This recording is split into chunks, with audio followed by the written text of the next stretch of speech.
যে করেই হোক না কেন রায়ের ওপরে লাগা চোরের তকমাটা মুছবে রাই। হ্যাঁ বন্ধুরা, ভিডিওতে লাইক দিয়ে দেখতে থাকুন। রাই সকলের সামনে চ্যালেঞ্জ ছুড়ে বলতে থাকে যে আমি 2 দিনের মধ্যে এটা প্রমাণ করে দিব যে এই জঘন্য নিকৃষ্ট চুরির মতন এই কাজটা আমি করিনি, আর আমি আমার বাবা মার কাছ থেকে এই শিক্ষাটাও পাইনি। শুধুমাত্র ঠাম্মি, আমি আপনার কাছে একটা অনুরোধ করব, যদি আমি 2 দিনের মধ্যে এই জিনিসটা প্রমাণিত না করতে পারি, নিজেকে যদি নির্দোষ প্রমাণ না করতে পারি, তাহলে আমি নিজে থেকে এই বাড়ি ছেড়ে চলে যাব, আমি আপনাকে কথা দিলাম। তখন এই কথা শোনা মাত্র অনির্বাণ বলতে থাকে যে না, এখানেই তো রাই কথাটা শেষ হয়ে গেল না, বলো তো তুমি এই বাড়ি থেকে হুট করে চলে যাবে সেটা কী করে হয় বলো তো?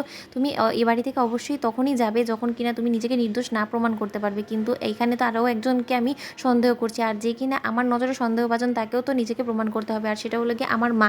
আমার মাও যদি নিজেকে নির্দোষ প্রমাণ করতে না পারে, সে যদি কোনো মতে এই কর্মকাণ্ডের সাথে তাকে জড়িত পাওয়া যায়, তাহলে কিন্তু আমি কোনো মতে আমার মা হলেও তাকে ছেড়ে কথা বলবো না। ঠাম্মি, আমি তোমাকে এই কথাটা বলে দিলাম। তখন অনির্বাণের ঠাম্মি বলতে থাকে দাদু ভাই, তোমার কাছ থেকে আমি এত জঘন্য ব্যবহারটা অন্তত আশা করিনি, তাও আবার তোমার মায়ের প্রতি তোমার এই জঘন্য ব্যবহারটা দেখে আমি স্তম্ভিত হয়ে গিয়েছি। ওদিকে এই কথা বলা মাত্র ডোরা বলতে থাকে যে এর থেকে বেশি আর ভালো ব্যবহার কি আশা করা যায় নাকি? কারণ যার সাথে ওর সঙ্গটা, ওর ব্যাপারটাও তো অন্তত বুঝতে হবে, ওর বাড়ি থেকে কি শিক্ষা দীক্ষা দেওয়া হয়েছে সেটা দেখতে হবে না? এখন বউ যা বলবে সেটাই তো অনির্বাণ পড়বে, তাই না ঠাম্মি? তুমি শুধু শুধু ওর কাছ থেকে এত বেশি এক্সপেকটেশন রাখছোই বা কেন? ওদিকে অনির্বাণ বলতে থাকে না না ডোরা বৌদি, তুমি হয়তো বা ভুল বুঝছো, আমি তো এই সন্দেহের ভাজনের লিস্টে তোমাকেও রেখেছি। আমার কেন জানি সন্দেহ হচ্ছে যে হয়তোবা তুমি আর মা দুজনে মিলেই হয়তোবা এই কাজটা করেছো।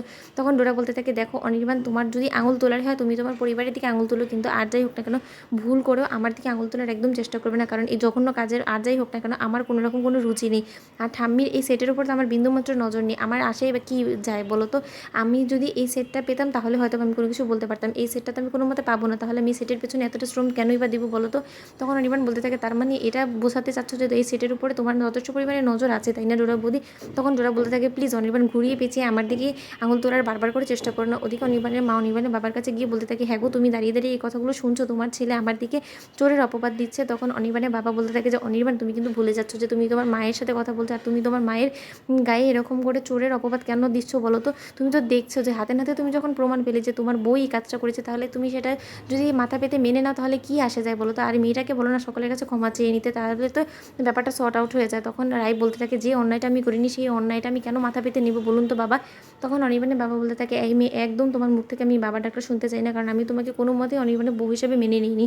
তখন রাই বলতে থাকে যে আপনি মানুন বা না মানুন, এখন আমি আপনার ছেলের বউ, আর ছেলের বউ হিসেবে আমি আপনাকে বাবাই বলবো। আর একদিন হয়তো এমন একটা সময় আসবে যখন কিনা আপনি নিজে থেকে আমাকে মেয়ে বলে মেনে নেবেন, তখন আর আমি আপনার ছেলের বউ থাকবো না। কিন্তু একটা জিনিস আমি বলে দিচ্ছি যে যত পর্যন্ত না আমি এই বাড়িতে দাঁড়িয়ে নিজের কপালে লাগা এই চোরের অপবাদটা মুছি, তত পর্যন্ত আমি এই বাড়ি থেকে কোথাও যাব না।